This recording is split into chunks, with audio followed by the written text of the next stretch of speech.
রূপসী মাইয়ারে তোর কলসির ভেতর কি খাঁটি গরুর দুধ বেচতে এনেছি।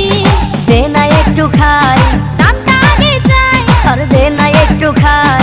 দামটা আগে চাই, তোদের মতো ভিড় খাওয়াদের চেনে রেখেছি।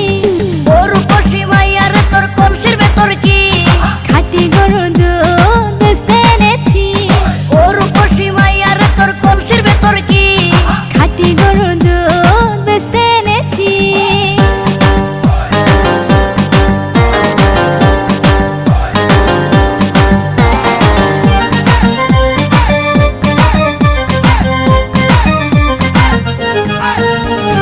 তোর দুধেতে আছে পানি, আমি কিন্তু